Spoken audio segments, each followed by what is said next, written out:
बंधुगण सबुबले गोटे कथा मन रखु जहाँ आपण भाग्य नाही ताकू जदि पाइबार आशा रखिबे आउ खोजी बुलिबे तेबे जहाँ आपण पाखरे अछि ताकू आपण हरई देबे।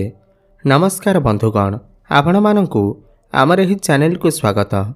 आज रही ज्योतिष कार्यक्रम समस्त विचाराशर व्यक्तिविशेष मानक पाई बहुत ही अधिक गुरुत्वपूर्ण अछि। आज रही भिडियो रे आमे आलोचना करिबा बिच्छा राशि 2026 एप्रिल मासटी किपरि रहिबा। एही एप्रिल मासरे आपण मानकर भाग्य रे कौन सबु बड़ परिवर्तन आसीबा, आपनकु केउ खुशी खबर प्राप्ति हेबाकु जाउअछि। संपूर्ण एप्रिल मासर मासिक राशिफल विषय रे आलोचना करिबा। एही एप्रिल मासरे आपनकर स्वास्थ्य किपरि रहिबा, शिक्षा क्षेत्र किपरि रहिबा, आपनकर प्रेम संपर्क, वैवाहिक जीवन, भाग्य, क्यारियर एवं व्यापार वाणिज्य उपरे विस्तार भाव में आलोचना करिबा। नवग्रहंकर स्थिति मत देखिबा, नवग्रह कि प्रकार फल देबारे सक्षम हेबे। शेषरे अशुभत्व प्रदान करुथिबा ग्रह मानक पाई किछि विशेष प्रतिकार मत जानिबा। सेतिपाई भिडियोटी को शेष पर्यंत देखंतु। चलंतु आरंभ करिबा एही कार्यक्रम जहाँकि आपणकर जन्म राशि चंद्र राशि उपर आधारित। एहा पूर्वरु जदि आपणकर भी बिच्छा राशि हुई थाए एवं आपण भी ईश्वर को सच्चा हृदय भक्ति करती विश्वास करती तेबे एही भिडियोटी को लाइक करी कमेंट बॉक्स रे जय माँ लक्ष्मी जय जगन्नाथ अवश्य लिखि दियंतु। तो सबुठु प्रथमे जानिबा एही एप्रिल मासरे आपणक राशि रे नवग्रहंकर स्थिति किपरि रहिबा। जेबे एप्रिल मास आरंभ हेबा तो आपणक राशि रे नवग्रहंकर स्थिति किछि एही प्रकार रहिबा जेमिति आपण स्क्रीन ने देखुछंती। देखंतु आपणकर हेउछि बिच्छा राशि। आपणक राशिर अधिपति हेउछंती मंगल एवं मंगल आपणकर पंचम भाव रे सूर्य एवं शनिक सहित विराजमान अछंती। आपणकर षष्ठ भाव रे शुक्र विराजमान अछंती। आपणकर चतुर्थ भाव रे राहु एवं बुध विराजमान अछंती। दशम भाव रे केतु एवं अष्टम भाव रे देवगुरु बृहस्पति मार्गी अवस्था अछंती। एबा आसंतु जानिबा एही नवग्रह माने एही एप्रिल मासरे आपणकर जीवन रे कौन सबु परिवर्तन आनिबे। ध्यान दे सुनंतु। सबुठु प्रथमे जानिबा आपणकर स्वास्थ्य किपरि रहिबा। एही एप्रिल मास 2026 रे बंधुगण प्रथम भाव हुई थाए आपणकर स्वास्थ्यर भाव, आपणकर इम्यूनिटी सिस्टमर भाव एवं प्रथम भावर अधिपति मंगल आपणकर पंचम भाव में विराजमान अछंती। देखंतु एही मासरे मंगलंकर स्थिति तो बहुत भल अछि, पंचम भाव अछि तो आपणकर स्वास्थ्य तो बहुत ही अधिक भल रहिबा। किंतु पंचम रे शनि एवं सूर्य थिबारु एवं पंचम भावर अधिपति बृहस्पति आपणकर अष्टम रे थिबारु आपणकर टिके इनडाइजेशन समस्या देखा देई पारे, माने पेट संबंधित समस्या देखा देई पारे, कन्स्टिपेशन भली समस्या देखा देई पारे। सेतिपई आपण बाहर खाद्यपेय खाइबा ठारू वंचित रुहंतु किमा आपणकर इन्फेक्शन भली समस्या, थंडा काश एवं ज्वर भली समस्या देखा देई पारे। काहेकिना गुरु आपणकर अष्टम भाव रे अछंती। जो पर्यंत गुरु आपणकर नवम भाव को जाई नाहंती तो आपण आपणकर स्वास्थ्यर विशेष ध्यान रखंतु। 2 जून पर जाई आपणकर स्वास्थ्य बहुत ही अधिक भल रहिबा। एबे जानिबा आपणकर शिक्षा क्षेत्र किपरि रहिबा।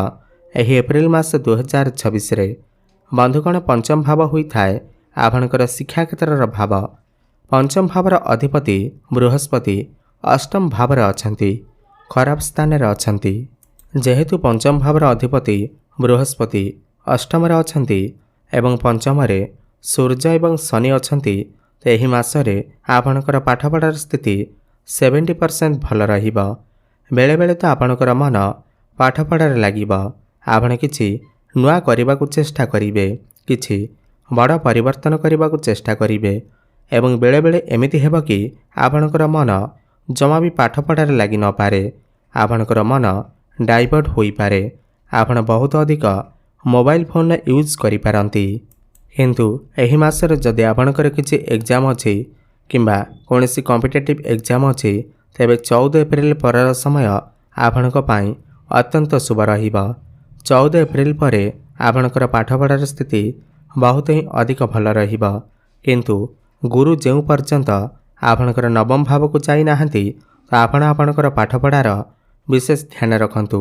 ଆପଣଙ୍କର ମନକୁ ସ୍ଥିର ରଖନ୍ତୁ। ପାଠପଢ଼ାରେ ମନ ଦିଅନ୍ତୁ। ଆପଣଙ୍କର ପ୍ରେମ ଜୀବନ ବିଷୟରେ ଯଦି ଆମେ ଆଲୋଚନା କରିବା, ପଞ୍ଚମ ଭାବ ହିଁ ହୋଇଥାଏ ଆପଣଙ୍କର ପ୍ରେମ ଜୀବନର ଭାବ। ଯେମିତିକି ମୁଁ ଆପଣଙ୍କୁ କହିଲି, ପଞ୍ଚମ ଭାବର ଅଧିପତି ବୃହସ୍ପତି ଅଷ୍ଟମରେ ଅଛନ୍ତି, ଖରାପ ସ୍ଥିତିରେ ଅଛନ୍ତି ଏବଂ ପଞ୍ଚମରେ ସୂର୍ଯ୍ୟ ଏବଂ ଶନି ମଧ୍ୟ ଅଛନ୍ତି। ଶନି ଏବଂ ମଙ୍ଗଳ ପଞ୍ଚମରେ ବିସ୍ଫୋଟକ ଯୋଗ ବନାଉଛନ୍ତି, ଯାହାଫଳରେ ଏହି ମାସରେ ଆପଣ ଆପଣଙ୍କର ପ୍ରେମ ଜୀବନ ଉପରେ ବିଶେଷ ଧ୍ୟାନ ରଖିବାର ଅଛି। ଏହି ମାସରେ ଆପଣଙ୍କ ଭିତରେ କ୍ରୋଧ ଦେଖାଦେଇପାରେ ଏବଂ ଆପଣଙ୍କର ଯିଏ ବି ପାର୍ଟନର ଅଛନ୍ତି ତାଙ୍କ ଭିତରେ ମଧ୍ୟ କ୍ରୋଧ ଦେଖାଦେଇପାରେ। ଛୋଟ ମୋଟ କଥାକୁ ନେଇ କଳି ଝଗଡ଼ା ମନ ମନାନ୍ତର ମଧ୍ୟ ଦେଖାଦେଇପାରେ।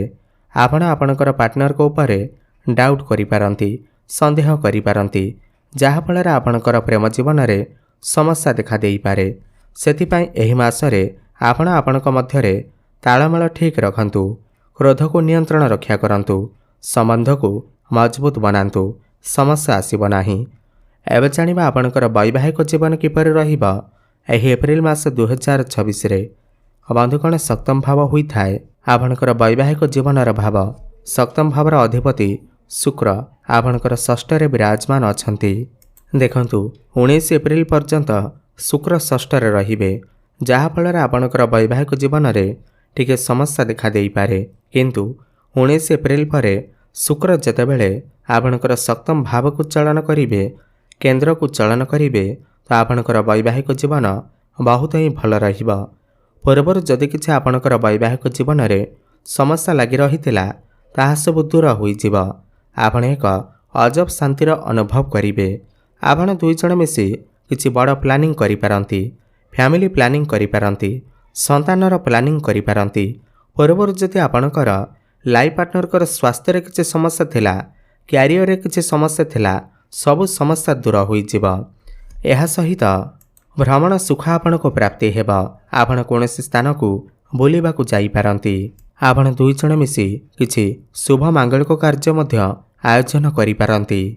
ଏବେ ଜାଣିବା ସବୁଠାରୁ ଗୁରୁତ୍ୱପୂର୍ଣ୍ଣ ବିଷୟବସ୍ତୁ, ଯାହାକି ଆପଣଙ୍କର ଭାଗ୍ୟ, କ୍ୟାରିୟର ଏବଂ ବ୍ୟାପାର ବାଣିଜ୍ୟ କିପରି ରହିବ ଏହି ଏପ୍ରିଲ ମାସ 2026ରେ। ବନ୍ଧୁଗଣ, ନବମ ଭାବ ହୋଇଥାଏ ଆପଣଙ୍କର ଭାଗ୍ୟର ଭାବ। ଦଶମ ଭାବ ହୋଇଥାଏ ଆପଣଙ୍କର କ୍ୟାରିୟର ଭାବ। ନବମ ଭାବର ଅଧିପତି ଚନ୍ଦ୍ରମା। ତ ଦେଖନ୍ତୁ, ଏହି ମାସରେ ଭାଗ୍ୟର କାରକ ଗ୍ରହ ବୃହସ୍ପତି ଅଷ୍ଟମରେ ଅଛନ୍ତି। ଏହି ମାସରେ ଆପଣଙ୍କର ଭାଗ୍ୟ 70% ଭଲ ରହିବ। ଯେହେତୁ ମଙ୍ଗଳ ଭଲ ସ୍ଥାନରେ ଥିବାରୁ ଆପଣଙ୍କର ସମସ୍ତ କାର୍ଯ୍ୟ ତ ହେବ, କିନ୍ତୁ ଟିକେ ବିଳମ୍ବରେ ହୋଇପାରେ। ଭାଗ୍ୟରେ ଟିକେ କମ୍ ସାଥ ମିଳିପାରେ। ଆପଣ ନୂତନ କାର୍ଯ୍ୟ କରିପାରନ୍ତି, ବଡ଼ କାର୍ଯ୍ୟର ଆରମ୍ଭ କରିପାରନ୍ତି, ଗୃହରେ ଶୁଭ ମାଙ୍ଗଳିକ କାର୍ଯ୍ୟ ମଧ୍ୟ କରିପାରନ୍ତି। କିନ୍ତୁ 2 ଜୁନ ପରେ ଯେତେବେଳେ ବୃହସ୍ପତି ଆପଣଙ୍କର ଭାଗ୍ୟ ଭାବକୁ ଆସିବେ, ତ ଏହାପରେ ଆପଣଙ୍କର ଭାଗ୍ୟ ଉତ୍ତମ ହେବ। ଭାଗ୍ୟ ଆପଣଙ୍କର ପ୍ରବଳ ହେବ।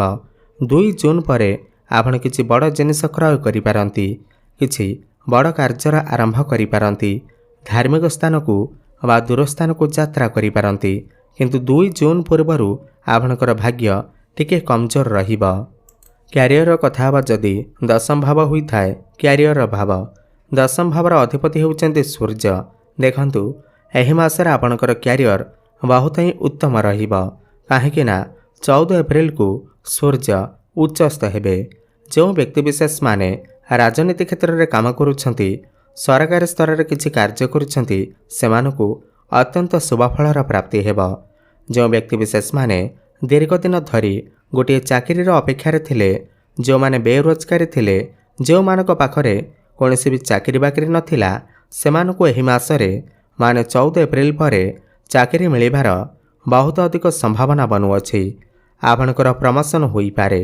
କର୍ମକ୍ଷେତ୍ରରେ ଆପଣଙ୍କୁ ସମ୍ମାନିତ କରାଯାଇପାରେ। ଉଚ୍ଚ ପଦବୀ ଆପଣଙ୍କୁ ପ୍ରାପ୍ତି ହେବ। କୌଣସି MNC କମ୍ପାନୀରୁ ଜବ୍ ଅଫର ମଧ୍ୟ ଆସିପାରେ। ସମସ୍ତ କମ୍ପିଟିସନରେ ଆପଣଙ୍କୁ ସଫଳତା ପ୍ରାପ୍ତି ହେବ। ବହୁତ ବଡ଼ ଆଚିଭମେଣ୍ଟ ଆପଣଙ୍କୁ ପ୍ରାପ୍ତି ହେବ।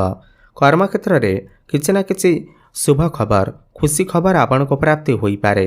ଦୀର୍ଘଦିନ ଧରି ଆପଣଙ୍କର ମନରେ ଯେଉଁ ଇଚ୍ଛା ଅଭିଳାଷ ଥିଲା ତାହା ପୂର୍ଣ୍ଣ ହେବାକୁ ଯାଉଅଛି। ବ୍ୟାପାର ବାଣିଜ୍ୟର କଥା ହେବା ଯଦି 19 ଏପ୍ରିଲ ପରେ ଯେତେବେଳେ ଶୁକ୍ର ଆପଣଙ୍କର ସପ୍ତମ ଭାବକୁ ଆସିବେ ତ ଆପଣଙ୍କର ବ୍ୟାପାର ବାଣିଜ୍ୟ ବହୁତ ହିଁ ଅଧିକ ଭଲ ରହିବ। ଆପଣ ବହୁତ ଅଧିକ ଉନ୍ନତି ପ୍ରଗତି କରିବେ। ଆପଣଙ୍କର କ୍ଲାଏଣ୍ଟ ବଢ଼ିପାରନ୍ତି, କଷ୍ଟମର ବଢ଼ିପାରନ୍ତି। ଆପଣଙ୍କର ଦୈନିକ ରୋଜଗାର ମଧ୍ୟ ବଢ଼ିବ। ଫାଇନାନ୍ସିଆଲ ଗ୍ରୋଥ ହେବା ସହିତ ଆପଣଙ୍କର ବ୍ୟାଙ୍କ ବାଲାନ୍ସ ମଧ୍ୟ ବଢ଼ିବ। ଏହି ମାସରେ ଆପଣ କିଛି ନୂତନ ବ୍ୟାପାର ମଧ୍ୟ ଆରମ୍ଭ କରିପାରନ୍ତି। ପାର୍ଟନରସିପ୍ରେ ମଧ୍ୟ କିଛି ବ୍ୟାପାର ବାଣିଜ୍ୟ ଆରମ୍ଭ କରିପାରନ୍ତି। ଅଧିକ ଶୁଭଫଳ ପ୍ରାପ୍ତି କରିବା ପାଇଁ ଆପଣ ପ୍ରତ୍ୟେକ ଦିନ ମଙ୍ଗଳଙ୍କର ବୀଜମନ୍ତ୍ରର ଜପ ଅବଶ୍ୟ କରନ୍ତୁ। ଓମ୍ କ୍ରାଂ କ୍ରିଂ କ୍ରୋଂ ସହ ଭୌମାୟ ନମଃ 108 ଥର ପ୍ରତ୍ୟେକ ଦିନ ଜପ କରନ୍ତୁ। ପ୍ରତ୍ୟେକ ଦିନ ସନ୍ଧ୍ୟାରେ ହନୁମାନ ଚାଳିଶାର ପାଠ କରନ୍ତୁ। ପ୍ରତ୍ୟେକ ଗୁରୁବାର ଦିନ କଦଳୀ ଗଛ ମୂଳରେ ହଳଦୀ ପାଣି ଅର୍ପଣ କରନ୍ତୁ ଏବଂ ପ୍ରତ୍ୟେକ ଦିନ ପ୍ରାତଃ ସମୟରେ ସୂର୍ଯ୍ୟଙ୍କୁ ଜଳାର୍ଘ୍ୟ ଅର୍ପଣ କରନ୍ତୁ। ଶୁଭଫଳ ପ୍ରାପ୍ତି ହେବା ସହିତ ଆପଣଙ୍କର ଭାଗ୍ୟରେ ଉନ୍ନତି ଆସିବ। ଧନ୍ୟବାଦ।